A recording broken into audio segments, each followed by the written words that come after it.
सदन में चर्चाएं चल रही है कि गृह मंत्री गायब क्यों है। शोले फिल्म में किरदार अलग है, लेकिन पहले अमित जाते हैं और बाद में धर्मेंद्र। इस बार धर्मेंद्र पहले गए, अमित जाएंगे। इनसे पहले जो तख्त नशीन थे उन्हें भी यकीन था कि वो नहीं जाएंगे। चाणक्य हैं, मॉडर्न डे, ऐसे कैसे चले जाएंगे। नीरज भाई ये लिख के रखिए कि अमित भाई भी जाएंगे और नरेंद्र भाई भी जाएंगे। आप किन कारणों से कह रहे हैं। अब डेट का इंतजार करिए। एक दिन सुबह आप उठेंगे, दूध वाला नहीं आएगा आपका, पेपर वाला नहीं आएगा और नीचे लोग दौड़ते हुए दिखेंगे। उस दिन समझ जाना कि सत्ता चली गई। ईडी, इनकम टैक्स, सीबीआई, सब कुछ इनके पास है। उन सब चीजों के बाद जो प्लूरल सिस्टम है उसके थ्रू कैसे डिफीट मिल पाएगा। आरएसएस, वीएचपी, बजरंग दल अश्लील प्रोजेक्ट है और एक आतंकवादी संगठन। देश के बहुत सारे लोग सर आरएसएस से जुड़े तो सही, क्या देश की इतनी बड़ी आबादी आतंक पसंद है। अभी मानसून सेशन जब चल रहा था तो एक खबर बड़ी चली कि शायद अमित शाह को डिप्टी प्राइम मिनिस्टर बना दिया। राजदार कभी राजा नहीं होता। जनजी दो तरीकों से चल रहा है। कांवड़ यात्रा में भी कुछ जनजी दिख रहे हैं। ये बस बहुजन बच्चों को गुलाम बनाने की और उनका शोषण करने की तरकीब है। ये जेनजी से उनका पहले। देश के युवाओं को प्रोटेस्ट देखा और एक नजीर जो है वो अब लोगों के सामने है, श्रीलंका का, बांग्लादेश का, नेपाल का। क्या हम वायलेंट सिचुएशन में देख सकते हैं। नमस्कार दोस्तों, पावर प्ले के इस नए एपिसोड में आप सबका बहुत बहुत स्वागत है। पावर प्ले यानी सत्ता का खेल, और सत्ता के खेल को जानने के लिए आपको जानना होता है कि चल क्या रहा है देश में।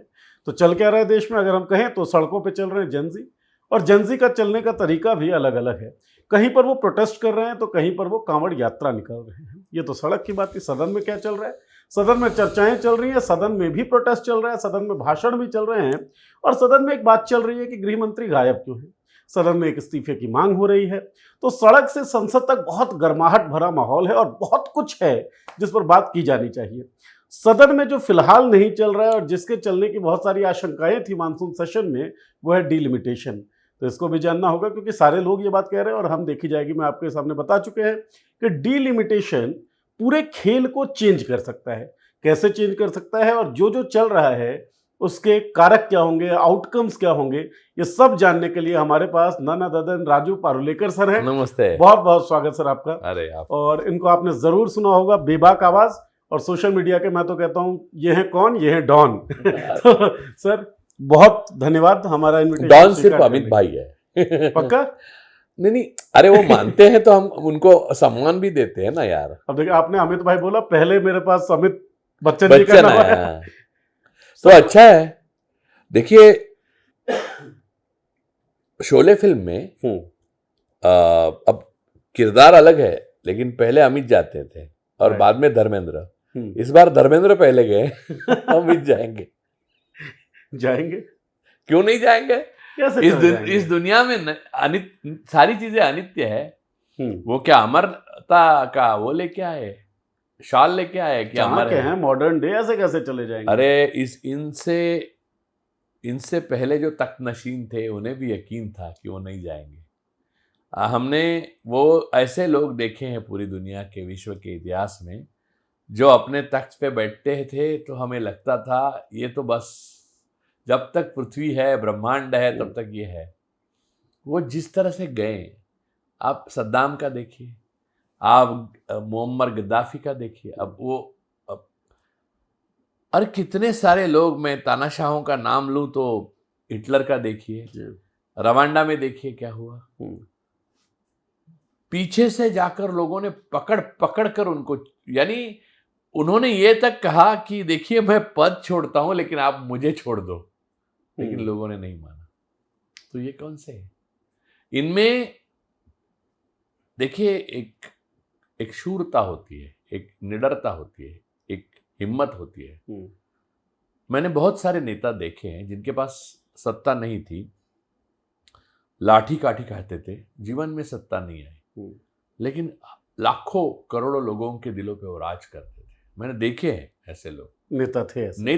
जॉर्ज फर्नांडिस, यानी सत्ता में आने के बाद का छोड़िए, पहले वाले जॉर्ज थे, बाल ठाकरे थे, हमें उनसे आइडियोलॉजिकल बात, उनके पास सत्ता ही थी नहीं, लेकिन वो मुंबई बंद का द भी निकले नहीं उनसे पहले, मुंबई बंद हो जाए।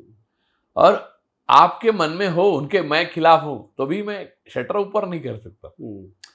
और वो सत्ता के बल पे नहीं था। उन्होंने तो अमित शाह को बचाया था एक बार, उस पर संजय राउत ने इंटरव्यू भी दिया है कपिल सिब्बल साहब को। खैर आदमी गलतियां तो करता है, तो बड़े आदमी भी बड़ी गलतियां करते हैं। तो ये बात है कि ये लोग सत्ता में आने के बाद गुंडे बने। ये इससे ज्यादा शर्मनाक कायरता कौन सी?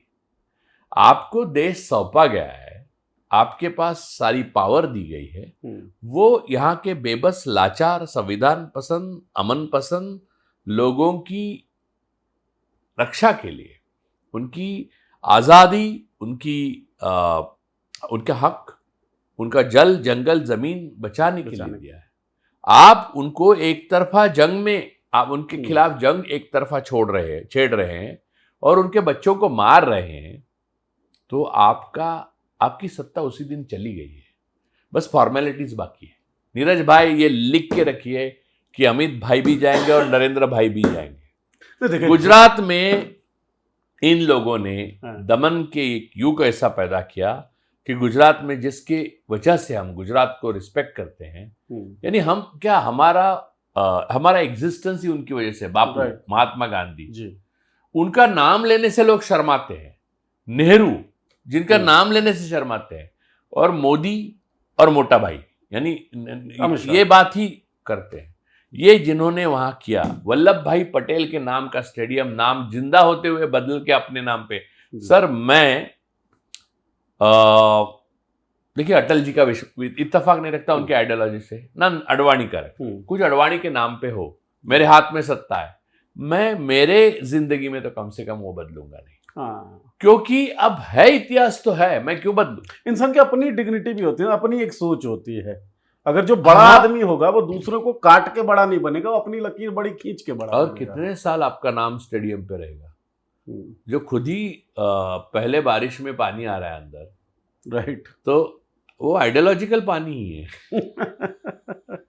लेकिन राजू सर एक बात, सर वहां पर मैच हार गए हम लोग। अच्छा, ये बड़ा अजीब था, जैसा बैठे हुए हैं नरेंद्र मोदी के नाम का स्टेडियम में, फिर भी हार गए। वो ऑस्ट्रेलिया के साथ हार रहे थे ना, ऑस्ट्रेलिया, वो कैप्टन ने उसने कहा था कि ये, उन्होंने पूरा समझ लिया था खेल को, पिच ऐसे बनाए, ये किया, सब किया, उसके बावजूद हार गया। देखिए इतना इतना इतना विश्वास था, क्योंकि मैं तख्तनशीन हूं, अमित और मैं दोनों मिलके इस देश को पूरा दमन कर दूंगा, 400 से ऊपर सीट लाऊंगा। अरे वो 240 भी वोट चोरी से आए हुए हैं, हार चुके हैं लोकसभा इलेक्शन 2024 की। लेकिन अपेरेंटली सीट उन्हीं के पास है। उसके बाद कई सारे राज्य जो हैं वो जीत ही गए। अब उसमें इलेक्शन की पूरी मशीनरी जो है, ज्ञानेश गुप्ता अगर ना होते तो ये क्या होते? लेकिन है ना सर, होने को हिटलर भी थे, होने को गोबेल्स भी थे, होने को वो हर विलन था, जैसे दुर्योधन भी थे, होने को तो रावण भी थे। दिल्ली के तख्त पे जो बैठे हुए हैं उनको हमेशा याद रहे, इसलिए हर साल दशहरे के दिन रावण को जलाया जाता है, ताकि आपकी सत्ता अक्षुण्ण नहीं है, इतनी नाराजगी हमेशा के लिए नहीं है, ये बताने के लिए वो इसको जलाते हैं, और उसी के हाथ से जलाते हैं जो सत्ता में बैठा हुआ है। ये एक आप देखिए कि ये एक आपको कॉशन किया जाता है, लेकिन ये कॉशन समझ नहीं रहे। हाँ बोलिए। उपमा बहुत सारे हो सकते हैं, यही उपमा क्यों देते हैं आप लोग? मैं और उपमा देने लगूं तो मैं देता हूं 1 + 7 = 8 and 2 + 6 = 8 that's why you are my friend. Okay. ये मजेदार है, ये मजेदार। ओवर एम्बिशियस आपको नहीं लगती ये बात? और आप किन कारणों से कह रहे हैं कि अमित शाह भी जाएंगे, नरेंद्र मोदी भी जाएंगे? लोग नहीं चाहते। देखिए अमित शाह और नरेंद्र मोदी के पर्सनल कॉरपोरेशंस, उन्होंने अपनी मेहनत से खड़े किए हुए कंपनी से वो जाएंगे, ऐसी कोई बात नहीं है। ये लोगों ने लोगों के अपने हित के लिए चुनकर दी हुई या इन्होंने चुरा कर ली हुई, लेकिन लोगों के हित के लिए दिखाने के लिए तो वो संवैधानिक है। तो वो सरकार जो है वो अगर लोगों को नहीं चाहिए जो दिख रहा है, और क्यों दिख रहा है, जेन जी का क्या मतलब है? जेन जी का ये मतलब है sir, Bharat demographically youngest country है, राइट। सबसे ज्यादा मतदाता ना हिंदू है ना मुसलमान है, सबसे ज्यादा मतदाता जेन जी है। ये नया पेपर आया है, इनको सिलेबस अलग कर आउट ऑफ सिलेबस है। तो उनको आप नहीं चाहिए, वो आप क्या बोल रहे हैं, आपके दिल को चुभ रहा है, और उनसे बात करने के लिए आप सबसे बूढ़े आदमी आप में से है वो भागवत को भेज रहे हो। तो जनता सम्मेलन की आप जाएंगे यार, आप नहीं रहेंगे। आप हवा का रुख देख के आपको पता चलना चाहिए, जब वो आए थे सत्ता में तो वो कई गलतियां कर रहे थे। 2016 में डिमोनेटाइजेशन, जीएसटी, ये वो सब, कभी भी आपको लगा नहीं कि वो जाएंगे, लगा क्योंकि वक्त उनके साथ था। वक्त शहंशाह है, वक्त आपके साथ होता है तो आपने की हुई गलती भी लोग आहा क्या गलती है ऐसा मानते हैं, और अब आप कुछ सही करेंगे, आप करने ही नहीं चला वाले, कर नहीं रहे हैं, लेकिन फिर भी तो नहीं मानेंगे। मैं ये कारण ही जानता और ये जो एक फिल्म है, कौन सी, अग्निपथ, उसकी पहली वाली, अब नई वाली नहीं, अमित जी वाली, उसमें कादर खान ने लिखा हुआ एक डायलॉग है, मैं हमेशा लेखक को क्रेडिट देता हूँ, वो अमित जी को क्रेडिट नहीं दे सकता इस काम में। वो ये इंस्टाग्राम पे आए ना पहले दिन मोदी, मैंने देखा तो मुझे वो ये डायलॉग एक सेकंड में याद आ गई। मैं बहुत फिल्मों को और गीतों को और शायरों को पसंद करने वाला आदमी हूँ, 12 साल से गलत जगह फंस चुका हूँ क्योंकि सत्ता एक्चुअली मैं लिखता वही था, ये नहीं मैं लेखक हूँ, मैं ये काम के लिए नहीं पैदा हुआ। आप देखिए ना कि नियति कभी कभी आपके पर्पस ऑफ लाइफ को ही बदल चेंज कर देती है परिस्थितियों की वजह से। तो जब भी मैंने देखा इनको इंस्टाग्राम पे, और वो जैसे कि सीसीटीवी कैमरा में आप पीप होल से दिख रहे हो वैसे उनकी कैमरा एंगल थी, मैंने बोला, उसमें एक डायलॉग है डैनी के मुंह से, नहीं अमित जी के मुंह पे है, डैनी के लिए है, अच्छा डैनी साहब के लिए, वो कहते हैं पीछे मत मुड़ना, पीछे मुड़ने से गुजरा जमाना लौट कर वापस नहीं आएगा।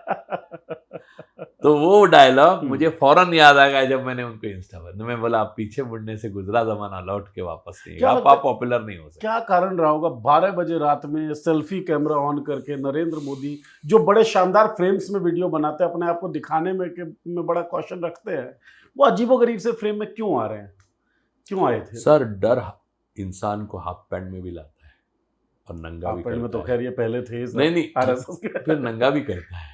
डर है ना, उसका कोई उपाय नहीं।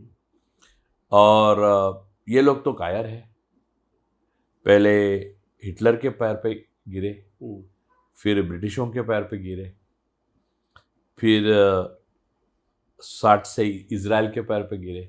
अब उनको पता नहीं कि जिन यहूदियों को मारने निकला था हिटलर, उसके भी पैर इन्होंने छुए, और फिर यहूदियों के भी। अब यहूदियों के नहीं, ज़ायोनिस्टों के। यहूदी तो हम हिंदू जैसे हैं वैसे वो यहूदी है, वो ज़ायोनिस्ट, वो ये हिंदुत्ववादी जैसे हैं, तो उन पे पैर पे गिरे। बीच में इमरजेंसी आई तो इंदिरा के पैर भी छू चुके हैं, बहुत सारी चिट्ठियां जो पावरफुल है। देखिए मोदी जी विदेश जाते हैं, उनको भाषा नहीं समझ में आती, वो एक अलग बात है, लेकिन ओवरऑल वो हंसते ही रहते ज्यादातर। हाँ। जो हंसी भारत में आने के बाद गायब हो जाती है। क्यों? क्योंकि भारत की जनता को, जिसकी वजह से उनका वजूद है, उन्हें डराना चाहते हैं वो और शाह, उनका मुंह दिखे दोनों का। एक औरा ऐसा बना, औरा काहे का यार, वो मैंने यार इतने सारे डॉन देखे, क्योंकि मुंबई में एक जमाना था जब डॉन, ये डॉन लोग ना, बंदूक में गोली हो ना हो, चलाने की ताकत हो ना हो, चेहरे पे ऐसा लाते थे ना, ठसक पूरा। हाँ, ये वो है, ये झुंड में रह के जो बर्बरता कर सकते हैं, लोगों पे अत्याचार कर सकते हैं, जो लोग आपको प्यार करते हैं, आपको चुन के दे सकते हैं, आपसे चाहते हैं कि वो आप उनकी रक्षा करो, उनके साथ ऐसा आप व्यवहार कर रहे हो। वहाँ गाजा में आप हथियार दे रहे हो, वो हथियार देना लीगल हो सकता है, लेकिन हथियार जिस चीज के लिए यूज हो रहा है, इस्तेमाल हो रहा है, वो मानवता विरोधी है। राइट। आप उस हर मानवता विरोधी, दुनिया पूरी खिलाफ है, ऐसे हर मानवता विरोधी कृत्य में क्यों आप जाते हो? तो वो जो है, वो झुंड में रह के, जो बलवान है उसके साथ रह के आप अपना ध्वंस जमाए हुए हो, इसे शूरता नहीं कहते, इसे बहुत बड़ी कायरता कहते हैं, जो आरएसएस का डीएनए है। और ये बलवान जो है ये सीमा पार ही देख रहे हैं ना, सीमा पार के बलवान। अरे अरुणाचल में चीन ने जो कुछ बनाया है जी। उसके बावजूद ये कोई आया नहीं, कोई घुसा नहीं, कोई घुसेगा नहीं, ये वाली बातें करते हैं। चीन का नाम नहीं लेते क्योंकि वो 19 बार चीन में गए, क्या पता वहाँ एप्स्टीन तो नहीं था, कुछ कोई और होगा, होगा वहां पर। हमको कैसे भी एलिगेशन खूब लगाते हैं। नहीं, देखिए मैं स्वामी और मधु किशोर, जो इनकी बातों को बहुत डिस्काउंट देता हूँ हमेशा, क्योंकि वो अलग अलग टाइम पे अलग अलग वो बदले, लेकिन दोनों की एक बात आप समझिए, दोनों राज्यों पे तो ऐसा नहीं बोल सके, हालांकि बहुत कट्टर विरोधी, घोर विरोधी पार्टी के नेता थे, राज्यों पे नहीं बोल सकते और इन पे बोल सकते हैं। इसका मतलब where there is a smoke there is a fire, psychology का बेसिक सा नियम।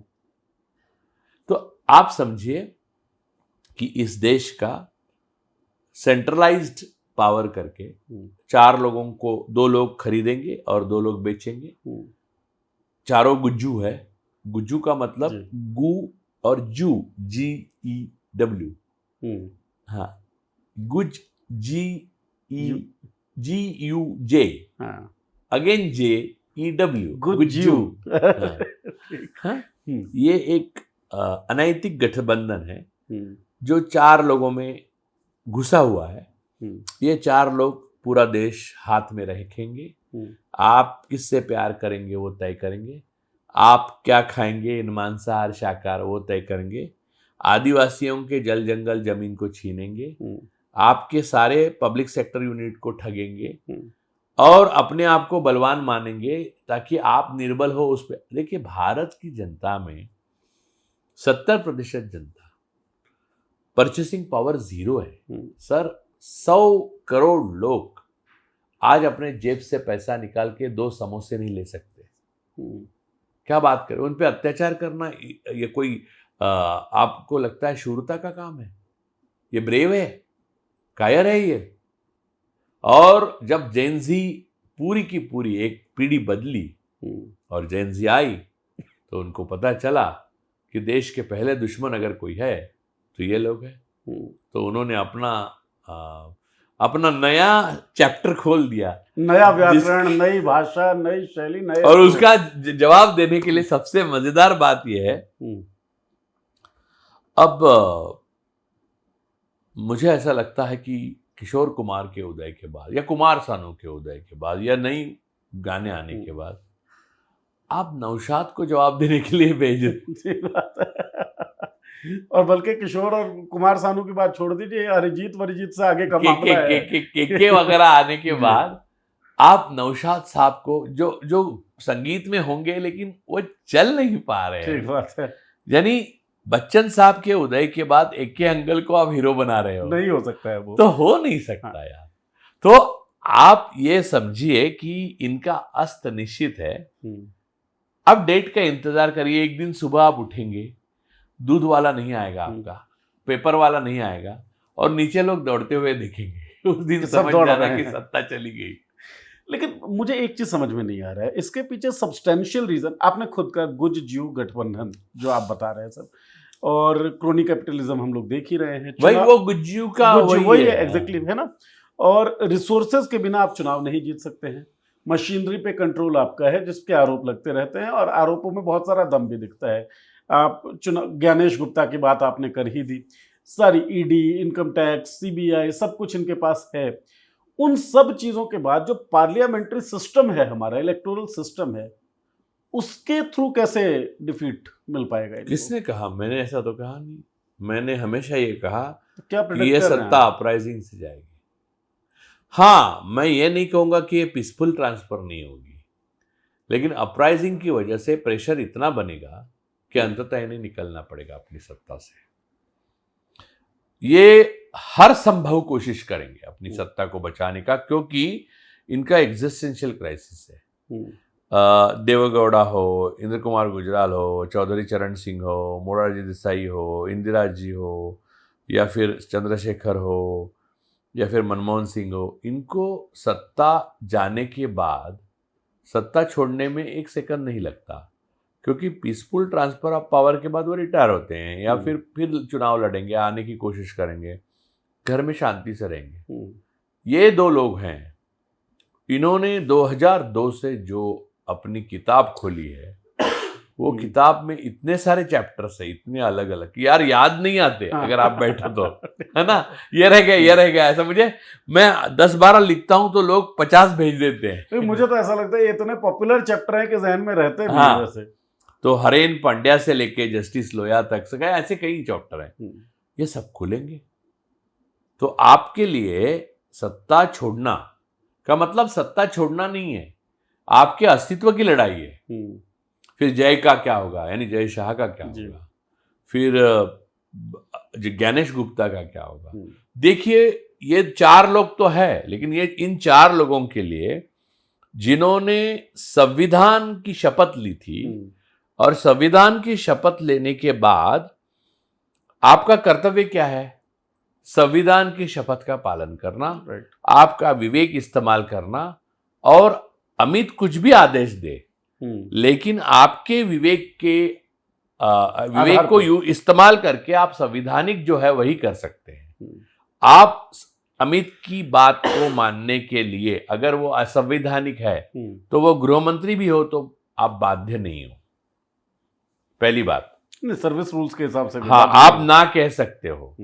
ना कहने के तो नुकसान है, जैसे कि आपका तबादला हो जाएगा, या आप साफ सुथरे आदमी हैं तो आपका तो कोई इंक्वायरी तो लगेगा नहीं पैसे वैसे का, लेकिन आपका तबादला हो जाएगा, आपको तबादले पे तबादला, आपको ऐसी जगह भेजेंगे जहां जंगल है, लेकिन आप सर्विस में आए हो तो क्या ही आपको दस्तर, क्या ही गढ़चिरौली, क्या ही केरल, क्या ही दिल्ली, है ना, ये सब चीजें तो आपको सोच के ही आना होता है, ऑक्यूपेशनल हैजार्ड है। तो ये छोड़कर जिन्होंने अपनी अय्याशी, अपनी आने वाली 7 पीढ़ियों को मॉरिशस से लेके, सेशल्स से लेके, ग्रीस से लेके अलग देशों में पैसे साइफन किए, शेल कंपनी खोली, और इसलिए उनको ये 2 और 2 का सुनना पड़ा, जिसमें उन्होंने देशद्रोह किया। ये सारे लोगों के कृति के कॉन्सिक्वेंसेस है, उसको, उन कॉन्सिक्वेंसेस को डर के वो लगे हुए हैं कि ये 4 ही सत्ता में रहे। राइट, ताकि हम तो एक इकोसिस्टम बनी हुई है वो जो इनको पकड़ के रखी है। अब आरएसएस का हुआ यूं है कि आरएसएस पहले तो जो मोदी जी खुद के बारे में कहते हैं जो सच नहीं है, मैं 35 साल भिक्षा मांग के खाया, वो बिल्कुल नहीं। उनकी फोटोग्राफ्स भिक्षा मांगते हुए अमेरिका से दुनिया का ऐसा देश नहीं। और बचपन में उनके ये वाले शूज थे, ये शूज मैंने 11 कक्षा तक, ट्रस्ट में आप किसी को भी पूछ सकते हैं, मैंने पैर में चप्पल नहीं पहनी थी, मैं गांव से आया था, मुंबई में लोग हंसते थे मुझे। खैर, हम तो किसान हैं, तो अब ये मैं किसान हूं बोले तो मोदी जी भाषण में कहेंगे मैं किसान का बेटा हूं। अब वो हर किसी के बेटे हैं, राज्य से उनका रिश्ता है, जिस भी राज्य में जाए उस राज्य से रिश्ता हो जाता है, वहां का खाना है वो जिंदगी भर उसने खाया है। जब गरीब के साथ बात करेंगे तो भिक्षा मांग के खाया, अमीर के साथ बैठे तो मैंने बचपन में ही हेलीकॉप्टर देखा था।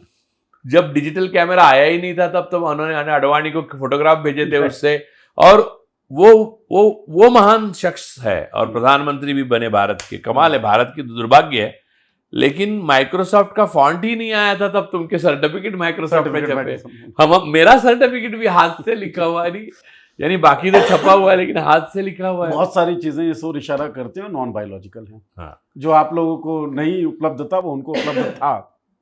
लेकिन मैं बोल रहा था आरएसएस का, आरएसएस एक्चुअली भिक्षा मांग के खा रहे थे, इससे दान उससे दान, क्योंकि अनरजिस्टर्ड ऑर्गेनाइजेशन हिंदुस्तान में विदेश से पैसे आते हैं बहुत बड़े पैमाने पे, लेकिन भिक्षा ही तो है। यानी किसने कहा पेडर रोड पे भिखारी है बहुत, जिनके बंगले हैं अपने, क्या बात कर रहे हो? अरे हम कुछ भी नहीं, भिखारियों का संगठन है, उसके मालिक है, वो भी भिखारी है, वो भी एक जगह पे भीख मांगते हैं। तो आरएसएस एक भिखारियों का संगठन था, अचानक उनको इतना ताकत, सत्ता, पैसा मिला तो अय्याशी से वो उनकी आंखें सफेद हो गई। अब 12 साल बाद इतना अय्याशी भोगने के बाद आप इंद्रिय लोलुप बन जाते हो। आपको एक तटस्थ, और क्या है कि आरएसएस का बेसिक प्रिंसिपल है जो है वो नफरत पे बेस्ड है और दमन पे। खुद का दमन करो, इंद्रियों का दमन करो, शादी मत करो, करो तो ये करो, करो तो इससे करो, और 10 चीजें। इस सारी चीजों के विपरीत उनका बिहेवियर रहता है। इनफैक्ट उनसे बच के रहना चाहिए, उनके व्यवहार से। ये बात आप कोई भी जानता है, जो आरएसएस वालों को जानता है। लेकिन अब उनको दिक्कत है कि ये जाएंगे तो अपनी प्रॉक्सिमिटी टू पावर नहीं रहेगी, तो अपना सारा खंगाला जाएगा। अब तो 100 साल का जो भी है हिसाब खाता भाई, जो सिर्फ सरसंघ चालक के कहने पे चलता था, वो तो अब लोग बोलेंगे कि दिखाइए। देश में 3 ऑर्गेनाइजेशंस हैं जो रजिस्टर्ड नहीं है लेकिन पैसा खर्च कर पाए। आरएसएस, इंडिया अगेंस्ट करप्शन और कॉकरोच जनता पार्टी। इनके पैसे आए कहां से और जा कहां रहे ये तो पता ही नहीं यार। देखो आप एक को मैं बात बताता हूं भैया, आपकी छोटी मोटी तनख्वाह है समझ लीजिए। हमने कोई बड़े पैसे मैंने अपने लाइफ में नहीं देखे। कई लोग बोलते हैं तो मुझे इन्फीरियरिटी कॉम्प्लेक्स भी आता है, सर ये 100 करोड़ का प्रोजेक्ट है, तो 100 तो भिखारी वाला चीज है। आजकल लोग 1 लाख करोड़ के नीचे बोलते नहीं है मुंबई में। तो 100 करोड़ मेरी लायकी के हिसाब से मैं 10 करोड़ भी 50 करोड़ भी बड़ा है। 50 करोड़ का प्रोजेक्ट तो मुझे इन्फीरियरिटी कॉम्प्लेक्स आ जाता है यार, मैंने जीवन में कुछ नहीं किया ऐसा लगता है ना। क्योंकि वो करता तो मैं ये नहीं कर पाता, बराबर। तो ये लोगों ने जो किया है ना इन 12 सालों में, वो देश को लूट के अकुत संपत्ति जमा की है। और इमारतें इसीलिए दिखती हैं हर जगह। हाँ, 300 ऑफिसेस, ये 8 ये आरएसएस के। और मुझे आश्चर्य होता है कि आरएसएस को इतना 7 स्टार ऑफिस की जरूरत क्या है। करता यार, नफरत फैलाने के लिए आपको इतने बड़े ऑफिस की जरूरत नहीं है। इंस्टाग्राम काफी है, नहीं काफी है। टेररिस्ट ऑर्गेनाइजेशन का ऑफिस हमेशा मन में रहता है। टेररिस्ट ऑर्गेनाइजेशन कह रहे हैं आप आरएसएस को? RSS is a terrorist organisation. RSS, VHP, Bajrang Dal, all the whole with RSS with their auxiliary structures are terrorist organization। ये पहली बार और नहीं, मैं RSS एक अश्लील प्रोजेक्ट है और एक टेररिस्ट ऑर्गेनाइजेशन, एक आतंकवादी संगठन है। आपको जिनका नाम सुन के डर लगता है वो आतंकवादी है। अगर मुसलमान का लिंचिंग होता है और आरएसएस वाले आ गए या बजरंग दल वाले आएंगे या फिर वीएचपी वाले आ गए तो एक मुसलमान बाहर नहीं निकल पाता, या ग्रैम स्टेन्स जैसा क्रिश्चियंस पूरे फैमिली के साथ जलाया जाता है, तो ऐसे संगठन को आप संस्कारी मानेंगे? चर्च गिराए जाते हैं, जिन्होंने बाबरी मस्जिद को गिराया वो संस्कारी मानेंगे? और दूसरा, बाबरी मस्जिद को तो गिराया लेकिन आपको अब आस्था की बात हमारी और आपकी नहीं हो रही, दुनिया की हो रही है। दुनिया की आस्था राम है, उसके मंदिर के गहने और चंदा भी चोरी किया, चोरी हो रहा है, तो उसको टेररिस्ट कहेंगे या संस्कारी? अब एक चीज आप सोशियोलॉजिकली मुझे समझाइए। टेररिस्ट ऑर्गेनाइजेशन आप कह रहे हो, और जो डिफिनेशन है बिल्कुल बेसिक, अगर हम जाते हैं बैक टू बेसिक्स वाली बात होती है, उसमें बिल्कुल सटीक बैठती है। जिससे कोई आतंकित हो वो आतंकी है, साधारण सी बात है। देश के बहुत सारे लोग सर आरएसएस से जुड़े तो सही, चाहे किसी भी कारण से जुड़े हों। अगर मैं किसी आतंकित करने वाले संगठन से जुड़ता हूं, इसका मतलब क्या मैं आतंक पसंद हूं? क्या देश की इतनी बड़ी आबादी आतंक पसंद थी? क्यों जुड़ती चली गई आरएसएस से? जब जर्मनी नाजी हुआ जी, या इटाली फैसिस्ट हुआ, सरकारें उनके हाथ में जाती हैं तो आपके 80% लोगों को कोई विकल्प ही नहीं होता, वो मजबूरन उनके साथ जुड़ते हैं। क्योंकि आपका आधार कार्ड, आपका पासपोर्ट, आपका ओसीआई कार्ड, आपके अकाउंट, आपके पैसे आना जाना, आपका रोज का जिंदगी, आपका रेशन कार्ड, आपका मनरेगा का पैसा, सारा उनके हाथ से आने वाला है। तो उनसे टाइम बीइंग के लिए यूटिलिटेरियन तरीके से आप जुड़ जाते हो, उसे आप उन लोगों को आप आतंकी नहीं कह सकते। तो इवन नाजियों का पतन होने के बाद या मुसोलिनी और फैसिस्ट का पतन होने के बाद सारे देश के लोग जो जुड़े थे वो कोई थोड़ी आतंकवादी बोले जाएंगे। ज्ञानेश गुप्ता जैसे लोग जो प्रोएक्टिवली मदद कर रहे हैं, या जो वो लांबा जो थे, वो जो मेटा एआई का चश्मा पहन के आए थे और लड़कियों को उनके जननांगों पे लाठियां बरसा रहे थे उनके साथी, वो सारे प्रोएक्टिवली उनका न्यूरेमबर्ग जैसा ट्रायल होना चाहिए और उनको सजा होनी चाहिए, क्योंकि वो आतंकवादी संगठन के हिस्से थे और सरकार में रहकर संविधान की शपथ लेकर आप वो कर रहे थे जो असंवैधानिक था। किसी भी सरकार के खिलाफ आवाज उठाने का मूलभूत अधिकार मुझे, आपको और हर बच्चे को है, जो संविधान देता है हम लोगों को। हाँ, और प्रधानमंत्री आत्ममुग्धता से ग्रसित है, इसीलिए उसके खिलाफ कुछ ना बोलो, ये वो कह रहे हैं और उनके साथी कह रहे हैं, तो वो संवैधानिक रूप और ढांचे के देश में लागू नहीं होता। प्रधानमंत्री आत्ममुग्ध है तो वो इलाज कराए। आत्ममुग्धता एक बीमारी है। Narcissism is a disease. नहीं, लेकिन अब इलाज भी कराने की जरूरत नहीं है। अब तो रिटायरमेंट का टाइम आ गया है। उनके संविधान के हिसाब से भी आ गया वो तो। हाँ, नहीं, उनका संविधान तो बदलता रहता है। देखिए, आरएसएस का आदमी उसको अनुकूल हो तो आपको कहेगा हिटलर ग्रेट है, हिटलर हार रहा है बोलेगा तो नहीं, ब्रिटिश ग्रेट है। वो ब्रिटिश को अपना श्यामा प्रसाद मुखर्जी खत लिखेंगे कि ये जो चले जाओ वाले लोग हैं उनको दमन करने में हम पूरी मदद करेंगे, ब्रिटिश साम्राज्य का अस्त ना हो इसलिए हम पूरी तरह से वो हैं। फिर इंदिरा जी का वो आता है तो जेल से देवरस, बाला साहेब देवरस खत लिखेंगे, हम आपको पूरी सहकार्य करते हैं, आप बस हमें छोड़ दीजिए, हम वही आप काम में लग जाते हैं जो आप काम में लगे हुए। फिर वहाँ पर यहूदियों का जरा ज़ायोनिज्म का उदय होता है, रॉथस्चाइल्ड, नेतन्याहू मिलके एक आतंकवादी अलग ही पैरेलल वो दुनिया चलाते हैं, भले वो गाजा को मिटा रहे हो, मानवता के खिलाफ काम कर रहे हो।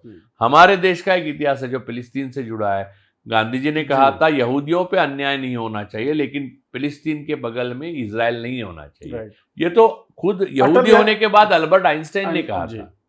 अच्छा, इनके जो नेता अटल बिहारी वाजपेयी वो भी फिलिस्तीन के समर्थक। अटल बिहारी जी के पास पूर्ण बहुमत नहीं था, पूर्ण बहुमत के बाद वो ये बोलते तो मैं मानता। हाँ, ठीक बात है, ये बात मैं किसी भी आरएसएस वाले पे ऐसे ही एग्जैक्टली 100%। अच्छा, नीली नरसंहार से लेके बाबरी विध्वंस तक उनके जो भाषण है वो सब लोगों ने सुने, और बाबरी जब ढह रही थी तब अडवाणी जिस खुशी से मुरली मनोहर जोशी को गले लगा रहे थे, मुरली मनोहर जोशी उमा भारती को गले लगा रही थी, इनका चरित्र वही पता चलता है। अब जो विकल और पूरी तरह से हार चुके हैं अडवाणी जी और ऐसे खड़े रहते हैं 93 ईयर्स ओल्ड, वो तो उनके शिष्य ने अपने गुरु के ऊपर प्रतिशोध की भावना से उनको किया हुआ उनकी अवस्था है, उससे हमें कोई लेना देना नहीं। सही बात। वो तो उसी टेररिस्ट ऑर्गेनाइजेशन के प्रोएक्टिव मेंबर रहे थे। अच्छा, और उसको पूरा रचाया बसाया एस्टेब्लिश करने में सबसे बड़ी भूमिका अडवाणी की थी।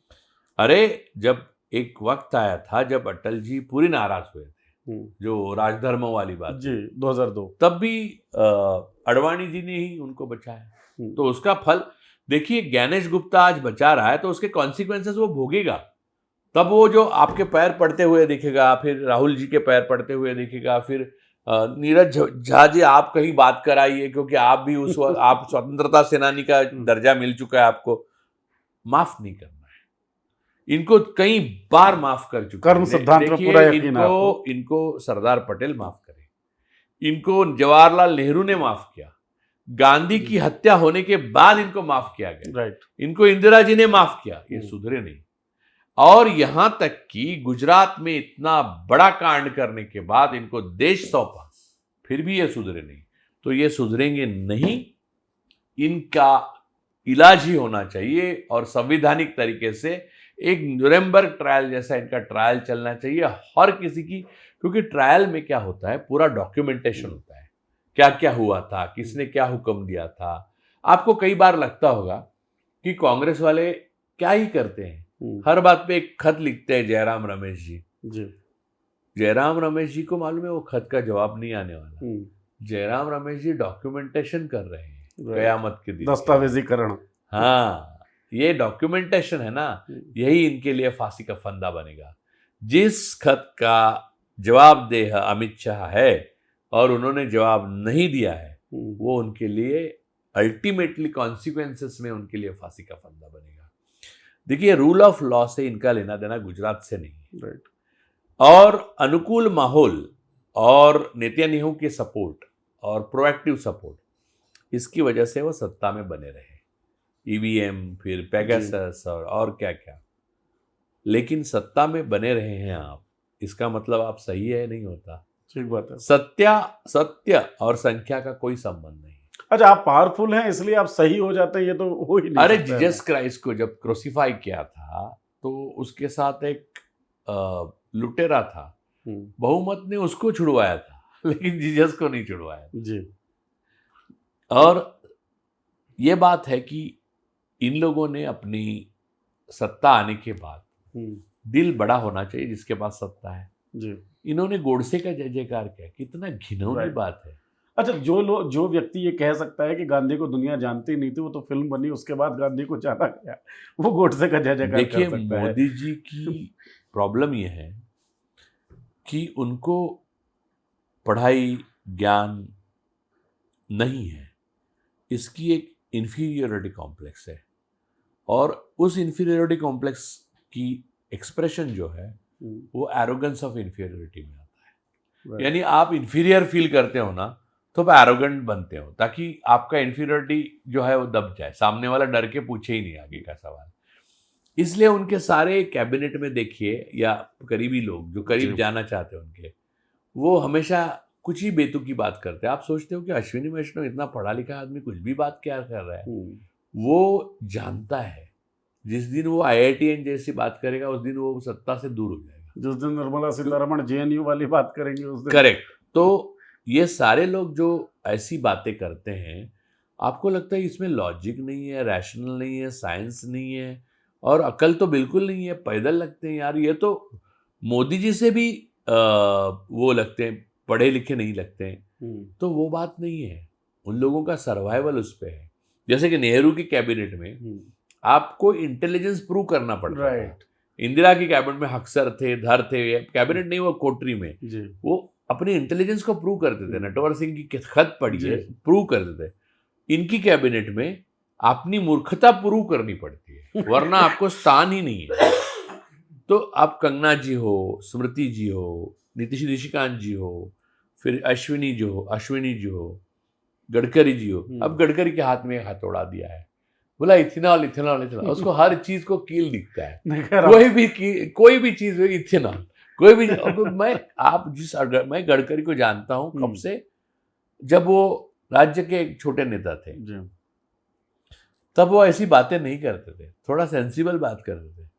अब लगता है कि ये पगला गए क्या, कुछ भी बात कर रहे हैं। अब पॉइंट वही है, he has to prove something, और वो वही है। वो दिखाना चाहते हैं कि प्रधानमंत्री जी मैं आपसे मूर्ख हूं, तो ठीक है, तो आप मूर्ख हो ना, तो आप कैबिनेट में हो। हाँ, ठीक है, मतलब this is the minimum eligibility criteria. अच्छा, मूविंग फॉरवर्ड सर, थोड़ा सा इसको चेंज करते हैं। आपने ज्ञानेश कुमार का नाम लिया, आपने अफसर्स के नाम लिए, ये सारे लोग शामिल रहे हैं। आप जर्नलिस्ट रहे हैं बहुत लंबे समय तक, मीडिया का कितना रोल है, उनको आप किस खाने में रखते हैं? देखिए, मीडिया का रोल, देखिए जो एक तो वो एंकर है जिसको बहुत ट्रोल किया जाता है, वो तो बलबीर पुंछ साहब थे, उनका भांजा है। यानी मीडिया में कई लोग हैं ना, आपको मालूम नहीं, जिनके नाम से आपको पता नहीं चलेगा, लेकिन वो भाजपा या RSS के नेताओं के ही बच्चे या भांजे भतीजे हैं। हाँ, वो जो एंकर्स है ना, उनमें योग्यता नहीं थी। राइट। सत्ता आ गई तो जगह मिल गई, पैसे मिल रहे हैं, पैसे 2 क्रोनीज दे रहे हैं, तो वो काम कर रहे हैं। लेकिन सर, मैं सबसे बड़ा दोषी अरुण पुरी, सुभाष गोयल, रजत शर्मा और ये जो मालिक है ना इनके, उनको मानता हूँ। ट्रायल इनकी होगी। ये जो छोटे बच्चे नहीं हैं, बड़े हैं, उन्होंने जहर फैलाने में कोई कसर नहीं छोड़ी, चाहे वो चित्रा त्रिपाठी हो, अमीश देवगन हो, सुशांत सिन्हा हो, फिर ये अपने अंजना ओम कश्यप हो।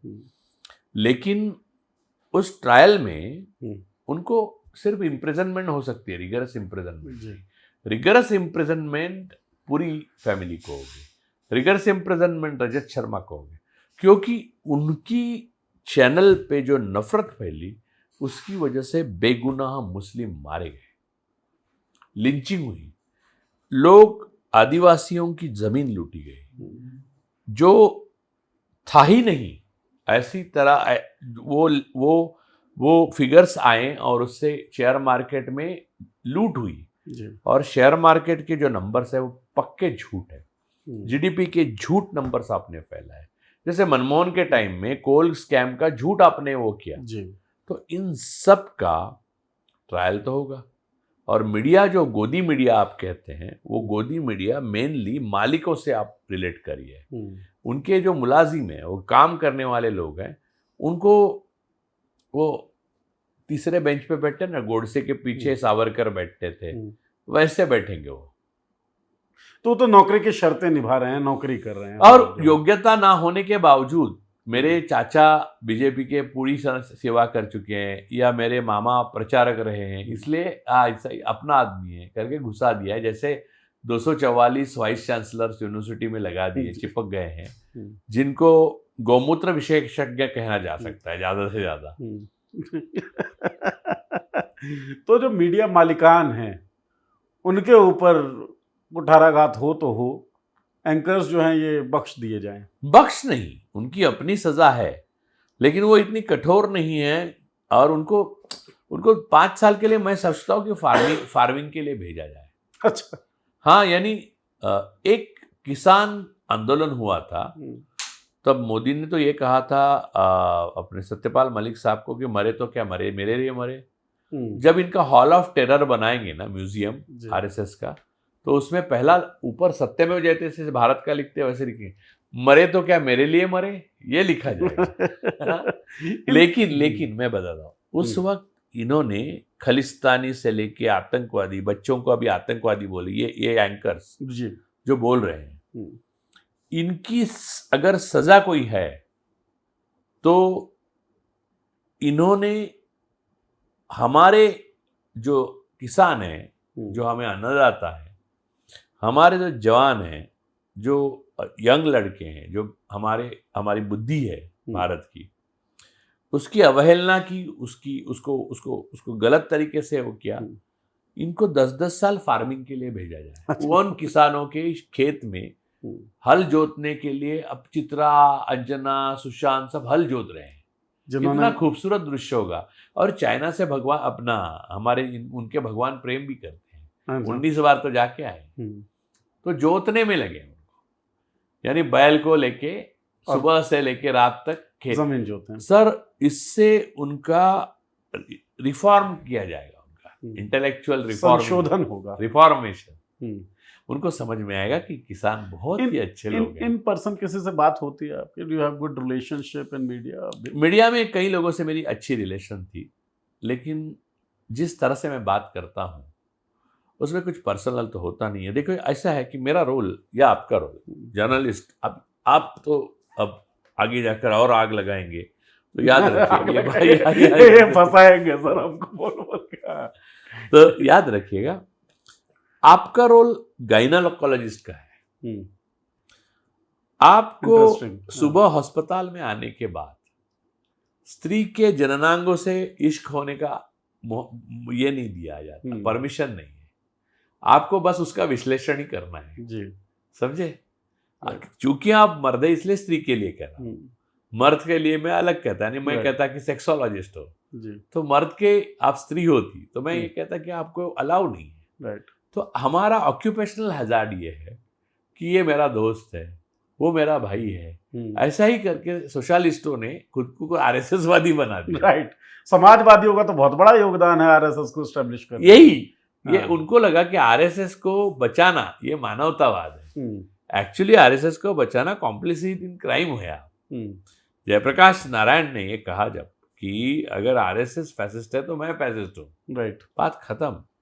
जयप्रकाश नारायण कुछ भी नहीं रहे इतिहास। या फिर राम मनोहर लोहिया जब कहते हैं कि कांग्रेस को हटाने के लिए अगर शैतान से भी हाथ मिलाना पड़े तो मिला लूंगा। देखिए, आरएसएस से सोशलिस्ट पार्टी के कई बड़े लीडर्स थे, जैसे जयप्रकाश थे, राम मनोहर लोहिया थे, जॉर्ज फर्नांडिस थे। ये लोग ना पर्सनल जवाहरलाल नेहरू और इंदिरा जी से जलस थे। ये बात भी कंट्रीब्यूट करती है। राइट। और ये बेवजह थे, यानी मुझे ऐसा लगता है कि कोई काबिल है तो आपको उसकी काबिलियत को मानना चाहिए। और आपने वहां बैठने के बाद क्या किया? आखिर जॉर्ज फर्नांडिस डिफेंस मिनिस्टर बने तो उनके ऊपर इतने भ्रष्टाचार के संगीन आरोप लगे जी। और जॉर्ज साहब बहुत अलग आदमी थे, मैं जानता हूं, क्योंकि मैं आया एक बार, वो रक्षा मंत्री थे, जॉर्ज फर्नांडिस के घर गया, अरे अंदर तक किचन तक कोई नहीं था, कोई सिक्योरिटी नहीं। लेकिन प्रमोद महाजन भी ऐसे थे, उनके पास सिक्योरिटी नहीं था, इसीलिए तो मारा गया। एक्सेसिबल थे, accessible, complete accessible. Chandrashekhar ji प्रधानमंत्री बनने के बाद एक्सेसिबल। हालांकि आरएसएस की कार्यालय में भी अभी जो नजर कैद किया गया है अमित शाह की तरफ से भागवत को, उससे पहले एक्सेसिबिलिटी तो 100% कैद किया गया है। हाँ, जेड सिक्योरिटी का मतलब आपको कैद किया गया है। डेफिनेशन सी अलग है, सारी परतें जो है। हाँ, बात करने में मैं जेड सिक्योरिटी, वैसे औरंगजेब ने भी शिवाजी महाराज को आगरा में जेड सिक्योरिटी में ही रखा था, जिससे वो निकल पड़े। बोले ठीक है आपकी जेड सिक्योरिटी, मैं चला अपने सह्यादरी। अच्छा, एक चीज बताएं सर, अभी मानसून सेशन जब चल रहा था, मतलब स्टार्ट होने वाला था, कमेंस होने वाला था, तो एक खबर बड़ी चली कि शायद अमित शाह को डिप्टी प्राइम मिनिस्टर बना दिया जाए। ठीक, कई लोग ये कह रहे थे कि ये एक अनाउंसमेंट होता मोदी की तरफ से कि हु आफ्टर मोदी, तो बीजेपी में वो अमित शाह दिख रहे थे। डिलिमिटेशन को लेकर ये बात चल रही है कि अमित शाह के ही पॉलिटिकल करियर को बनाने के लिए और आगे बढ़ाने के लिए डिलिमिटेशन प्रोजेक्ट लाया जा रहा है। सो डिलिमिटेशन, हु आफ्टर मोदी में अमित शाह, ये सारा पिक्चर क्या? सर, आदमी सोचता एक है, होता एक है। ऐसा सोच के हुआ। यहाँ पर दिल्ली में हम जब बच्चे भी नहीं थे, यानी छोटे, यानी मैं गांव में था, अभी मैं लोगों से मिलता हूँ उस टाइम के 80s में उनके, उस वक्त संजय गांधी बस आने वाले चंद्रगुप्त मौर्य माने जाते थे। ऐसा होता नहीं है सर, अपनी नियति की भी अपनी प्लानिंग होती है, और राजदार कभी राजा नहीं होता। राजदार कभी राजा नहीं होता, ये बात भी याद रखिएगा। दूसरी बात, मोदी जी कभी नहीं चाहेंगे कि उनके जीते जी उनका वारिस घोषित हो, फिर घमासान होगा, लड़ाइयाँ शुरू होंगी। तो वो कुछ इनफाइटिंग हमको दिख भी रही है क्या, अगर पॉलिटिकल सिनेरियो अभी? हाँ, अमित शाह चाहते कि मोदी के बाद मैं हूं, ये सब समझे, लेकिन वो बात कब, और अब तो बात यहाँ तक आ गई कि मोदी सत्ता में रहे तो भी बहुत है, तब तो मेरी कुर्सी बचेगी। ठीक बात है, क्योंकि अभी तो हालात बिल्कुल बदल दिया गया है। तो मैंने बोला आपको, आप सोचते एक है, होता एक है, ऐसा कभी नहीं होता। सोच पे कोई पहरा नहीं है, लेकिन जो होगा उसमें बहुत सारी बाउंड्रीज हैं, बहुत सारे पहरे हैं। जनजी की हम बात कर रहे थे, आप लगातार निकाल के देखिए, संजय गांधी से लेके प्रमोद महाजन, राजीव गांधी से लेके मनमोहन सिंह से लेके, कोई भी प्रधानमंत्री बनने का कोई सोचा भी नहीं था। संजय गांधी तो बने भी नहीं बने नहीं ना, नहीं, संजय गांधी का प्रधानमंत्री बनने का सोचा था, राइट। हाँ, राजीव गांधी का सोचा नहीं था। मनमोहन सिंह का सोचा ही नहीं था। तो जो सोचा गया है, या सत्ता की गलियारों में जो बातें होती है, वो उस वक्त चखने के साथ तो ठीक है, असल में नहीं होती। राइट, असलियत बहुत अलग होती है। जनजी की बात हम लोग कर रहे थे सर, कि सड़क पर जनजी चल रहे हैं, और जनजी दो तरीकों से चल रहे हैं। कांवड़ यात्रा में भी कुछ जनजी दिख रहे हैं जो हुड़दंग मचा रहे हैं, और बहुत अश्लील वीडियोस भी कुछ बाहर आ रही है, पुलिस को पीट रहे हैं, गाड़ियां तोड़ रहे हैं। एक जनजी है जो बारिश हो रही है और मूसलाधार बारिश हो रही है, उसमें भी ज़मीन पर है, ग्राउंड पर है, नारे लगा रहे हैं कि हमें हमारा अधिकार दीजिए, हमें नौकरी चाहिए, वो हमको मिलनी चाहिए, भ्रष्टाचार नहीं होना चाहिए। दो तरह के जनजी। और राहुल गांधी का एक भाषण का अंश, इस कॉन्टेक्स्ट को थोड़ा सा आप एलोबरेट करिए, जिसमें राहुल गांधी कहते हैं आरएसएस नहीं चाहता कि युवा स्टूडेंट्स बने, और फिर एक लड़की के साथ अपनी बातचीत को कोट करते हुए वो इडियट, स्टूडेंट और अंधभक्त का डेफिनेशन देते हैं। तो इस कॉन्टेक्स्ट में आप बताइए, दो तरह के जनजी कौन है, कैसे बन रहे हैं? जनजी में हार्डली 2 to 5% कावड़ियां हैं, बाकी जेनजी कावड़ियों को जेनजी नहीं कहते। जेनजी यानी पीढ़ी के हिसाब से है। हाँ। लेकिन वो लड़के हैं, लड़कियां हैं जिनका युगों से शोषण होता रहा है, वो बहुजन समाज है। कावड़ यात्रा कावड़ में जो यात्रा लड़के में। हैं। पहले के जमाने में ऐसे मटके लटकाते थे, याद है ना आपको? जी जी उसी जी में जी। थूकना पड़ता था आपको। आपका साया भी आज भी तो वैसे ही है यार। गंगा में नहाए तो लाठी खाते हैं आप पंडित की। तो वो रखते थे। वही मटके का इवॉल्व रूप है कावड़, वही लेके दौड़ता है। मुझे आप बताइए कि इन बच्चों की सुरक्षा, भविष्य, स्वास्थ्य, शिक्षा, इसकी कौन सी योजना बनी है जिसके लिए कावड़ यात्रा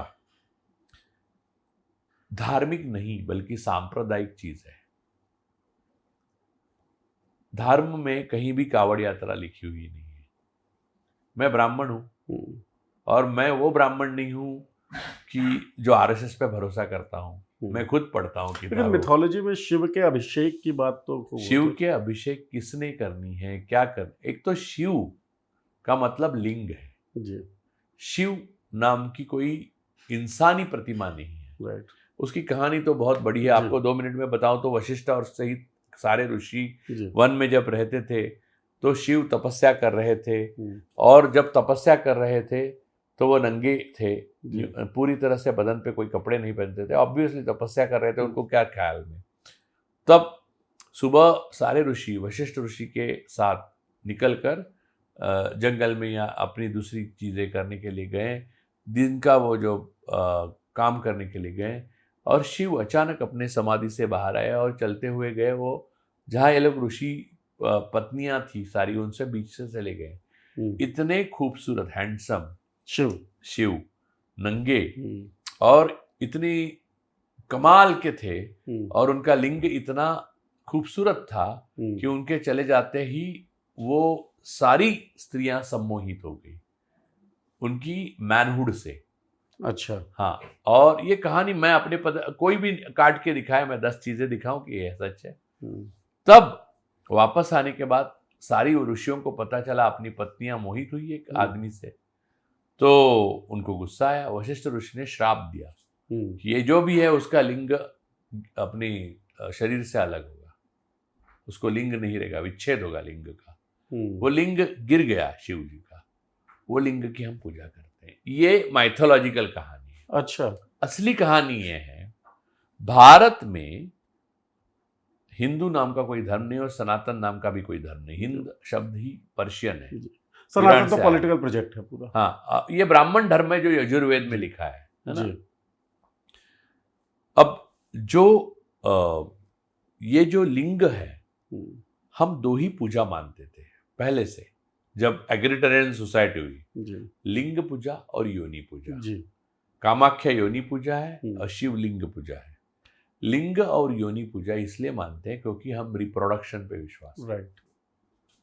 तो इसका इन्होंने पानी भर के लेना, या वो एक कोई पंडित है वो उनके ऊपर केले वेले सब लगाते रहते हैं, ये सारी चीजें सांप्रदायिक है, धार्मिक नहीं, कम्युनल है। और 4 वेद, 10 उपनिषद, मैं आपको नाम बताता हूँ। ऋग्वेद, यजुर्वेद, सामवेद और अथर्ववेद। ईश, केन, कठ, प्रश्न, मुंड, मांडुक्य, ऐतरेय, तैत्तरीय, छांदोग्य और बृहदारण्यक, 10 उपनिषद, सारे पुराण, और 108 और उपनिषद है वो भी। इनमें कहीं भी कावड़ लेके बच्चे पानी डाले ऐसा लिखा नहीं है, और यूपी गवर्नमेंट उसके ऊपर फूलों की वर्षा करे ये बाबा साहब ने नहीं लिखा है संविधान में। ये कुछ भी नहीं है, ये बस बहुजन बच्चों को गुलाम बनाने की और उनका शोषण करने की तरकीब है। ये जेनजी से उनका कोई लेना नहीं।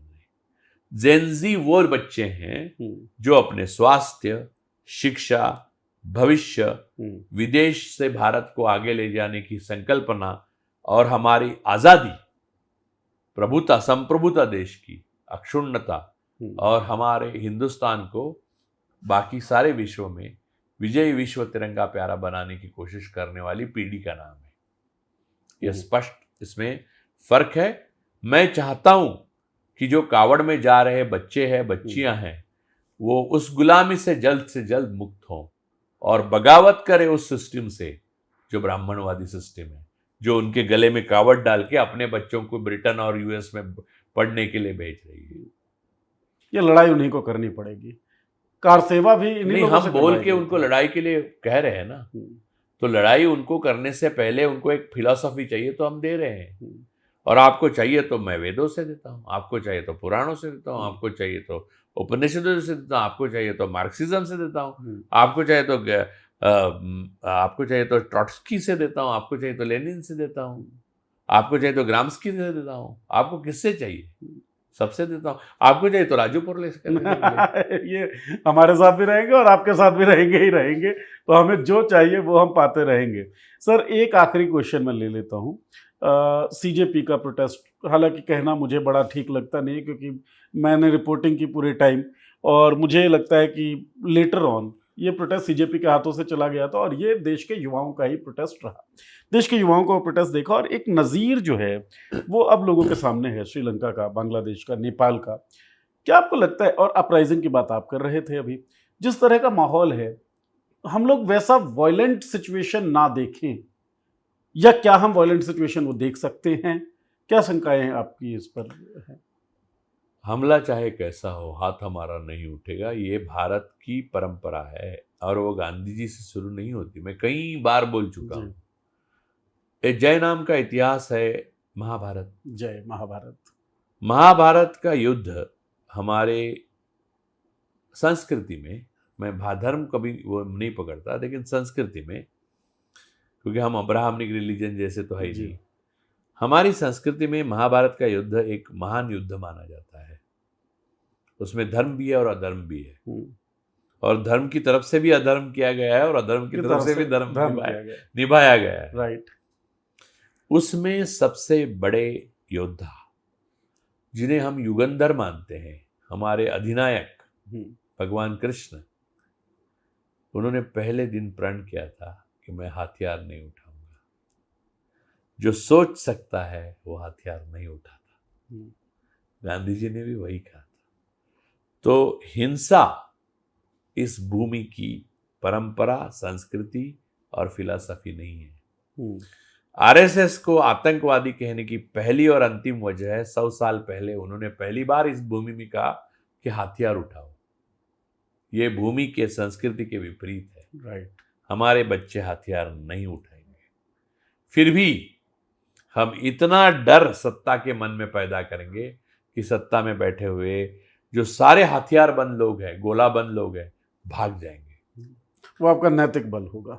सर, नैतिक बल ही तो नहीं है, वरना आप इंस्टा पे आने की क्या ही जरूरत है। देखिए, आपको मैं बताता हूं कि कबीर कभी इंस्टा पे नहीं आए, ना ही तुकाराम कभी इंस्टा पे नहीं आए, नानक साहब कभी इंस्टा पे नहीं आए। मैं उस दिन मैं नेहा के इंटरव्यू में कहा, रिपीट होगा, लेकिन एक आदमी है तो कई बात रिपीट कर देता है। अब मुझे याद आएगा कि नहीं, नानक साहब पुरी के जगन्नाथ मंदिर में गए थे। वहां पर उन्होंने एक काव्य रचा, उसका मोटा, अब मुझे याद आएगा तो मैं बोलता हूँ। गगन में थाल रविचांद दीपक बने, तारका मंडल जनक मोती, धूप मलैन लाऊ पवन झरोकारे, सगल बन राय फुलवंत ज्योति, कैसी आरती होए भवखंदन तेरी आरती। उसका मतलब ये है कि आसमान में सूरज है, चांद है, तारे हैं, ये सब लगा के तुमने रखे हैं, और सारी चीजें जो विश्व में बनाई हैं तुमने ही बनाई हैं, और ये तुम्हारे सामने दीपक और ये अगरबत्ती जला के कैसी आरती कर रहे हैं लोग। ये लोग क्या है, ये आपको छोटा बना रहे हैं। नानक साहब ने ये लिखा, उनको नहीं मालूम था। आज इतने सालों बाद किताब की पूजा स्वर्ण मंदिर में की जाती है, यही आरती उस किताब में रखी है, और वही अगरबत्ती, वही पूजा की जाती है। अच्छा, कई बार वही आइडियोलॉजी से हम बहुत ज्यादा मेल ना भी खां, फिर भी आर्य समाज, दयानंद सरस्वती, आर्य समाज बनाते हैं, मूर्ति पूजा का विरोध करते हैं। अब हर जगह दयानंद की तस्वीर की पूजा होने लगी, उन्हीं की। अरे बाबा साहब, गौतम बुद्ध, राइट। देखिए, मैं हमेशा ये मानता हूं कि मुझसे कोई प्यार करता है ना, तो पहली बात वो करे, मेरा रिक्वेस्ट ये रहती है कि मेरी बात को छोड़कर, इंपॉर्टेंट बात को छोड़कर कोई मुझे याद ना करे, एक। दूसरा, मैं इस दुनिया में आने से पहले मैं नहीं था, और मैं इस दुनिया से जाऊंगा उसके दूसरे दिन मुझे भूल जाओ, ताकि दूसरे की जगह तैयार हो। राइट। ये प्रकृति अगर ऐसा चाहती है, नहीं तो प्रकृति हमें अमर कर देती। राइट, एग्जैक्टली, है ना? जाने नहीं देती। बुद्ध को अमर कर देती, राम को अमर कर, राम ने शरयू में अपनी जीवन यात्रा को समाप्त किया। राम जैसे नायक ने शरयू नदी में अपने जीवन को समाप्त किया, इसका कुछ तो मतलब होगा यार। एग्जैक्टली।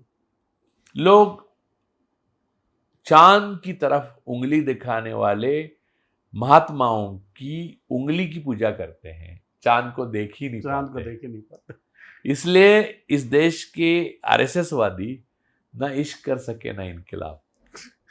इश्क और इनकलाब दोनों के लिए नज़र भी चाहिए और नज़रिया भी चाहिए, वो डेवलप होना चाहिए। डेवलप होगा कैसे? इस तरह की बातचीत से। इसीलिए हमने सर को इनवाइट किया था और शानदार चर्चा हमने करने की कोशिश की। आपको कैसे लगे आपको बताना, और कोई सवाल हो तो आप ज़रूर कमेंट सेक्शन में लिखें। हम सर से फिर से रिक्वेस्ट करेंगे उन सवालों के जवाब के लिए। बहुत बहुत शुक्रिया सर, हमें समय देने के लिए। बहुत बहुत शुक्रिया आप सब लोगों का इस चर्चा को सुनने के लिए। धन्यवाद।